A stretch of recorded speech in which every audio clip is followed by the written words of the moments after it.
सो है guys, welcome back to our YouTube channel A to J knowledge. तो I hope आप सब बढ़िया होंगे, मन लगा के पढ़ाई कर रहे होंगे। क्योंकि आपका परीक्षा निकट है, इसलिए हम लोग आप लोगों के लिए कुछ वीवीआई क्वेश्चंस को लेकर आ रहे हैं, जिसमें आज की इस वीडियो में हम लोग समझेंगे वायवीय और अवायवीय श्वसन, इसमें अंतर क्या होता है। ठीक है, यानी कि अवायवीय और वायवीय श्वसन में डिफरेंस क्या होता है, इन दोनों के में क्या क्या कार्य है, ये कैसे संपन्न होती है, क्रिया कैसी होती है, इन सब को आज हम लोग इस वीडियो में बारीकी से समझने वाले हैं। ये प्रश्न आपके बोर्ड एग्जाम में 2 नंबर में पूछता है, तो आपका 2 नंबर ना छूटे, इसके लिए इस वीडियो को आप एंड तक देखिए। एक बार आप इस वीडियो को यदि देख लेते हैं तो इसमें अंतर आप बहुत अच्छे से समझ जाइएगा। चलिए बिना देर के इस वीडियो को स्टार्ट कर लेते हैं। यदि आपको ये वीडियो पसंद आती है तो प्लीज इसे लाइक कर दीजिएगा और सब्सक्राइब करना ना भूलिएगा। यदि आपको लगे कि ये वीडियो किसी दूसरे तक पहुंचाना चाहिए तो इसे शेयर भी अवश्य कर दीजिएगा। मेरा नाम है वाहिद रजा और आप देख रहे हैं अपना favourite YouTube channel A to Z knowledge. चलिए स्टार्ट करते हैं। देखिए, सबसे पहले भी यहाँ पर हम लिख दिया है, जिस प्रकार के क्वेश्चन आपको एग्जाम में पूछेगा उस प्रकार से लिख दिया। यहाँ पे लिखे हम वायवीय श्वसन तथा अवायवीय श्वसन में अंतर लिखे। ठीक है, और आप सामने लिखा रहता है 2 मार्क्स, यानी ये प्रश्न आपके बोर्ड एग्जाम में 2 मार्क्स में पूछता है। तो इसे हमें कैसे 2 नंबर मिले, कैसे लिखेंगे तो 2 नंबर में 2 नंबर मिलेगा, उसके लिए हमने एक डाटा तैयार किया। ठीक है, देखिए आपके सामने यहाँ पर डाटा आ गया है। हमने इस साइड में क्या कीजिएगा, आंसर लिखने जाइएगा तो इस तरह से 2 खंड बना लीजिएगा। पहले खंड में लिख दीजिएगा क्या, वायवीय श्वसन, और दूसरे खंड में क्या लिख दीजिएगा, अवायवीय श्वसन। ठीक है, वायवीय से ही मालूम चल रहा है कि इसमें वायु की मात्रा होगी, अवायवीय से मालूम चलिए इसमें अ यानी कि वायु नहीं है।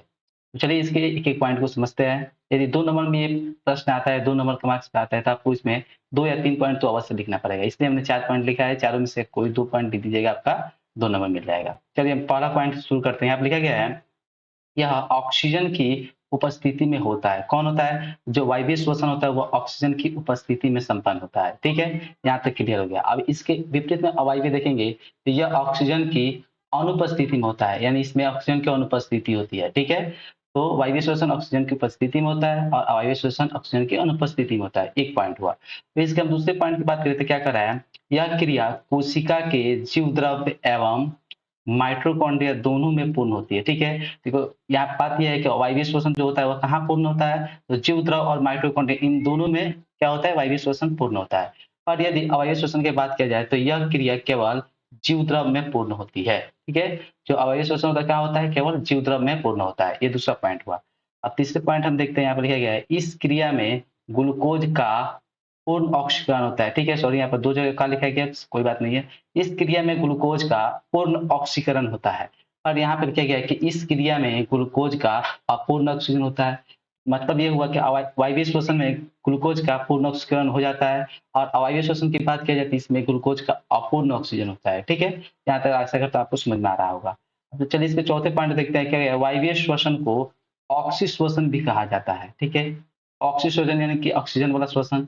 तो वायवीय श्वसन जो होता है उसका दूसरा नाम क्या है, ऑक्सीश्वसन। इसे ऑक्सीश्वसन भी कहा जाता है। वही इसके विपरीत बात करें अवायवीय श्वसन की, तो अवायवीय श्वसन को अनऑक्सीश्वसन भी कहा जाता है, अनऑक्सीश्वसन कहा जाता है। ठीक है, तो अवायवीय श्वसन को अनऑक्सीश्वसन कहा जाता है। तो इस प्रकार ये वायवीय श्वसन तथा अवायवीय श्वसन में 4 मुख्य क्या थे, अंतर थे। इन चारों पॉइंट में से यदि आप 2 पॉइंट भी एग्जाम में लिख देते हैं तो आपका 2 में 2 पूरा मार्क्स मिल जाएगा। तो आशा करता हूँ ये वीडियो आपको पूरी समझ में आई होगी और ये प्रश्न भी बहुत अच्छे से समझ में आएगा। पसंद आए तो प्लीज फटाफट से लाइक ठोक दीजिए और अपने दोस्तों में भी इसे शेयर करें ताकि वो भी इस वीडियो का लाभ उठा सके। चलिए मिलते हैं एक ऐसी इंटरेस्टिंग वीडियो के साथ, तब तक के लिए बाय बाय, धन्यवाद।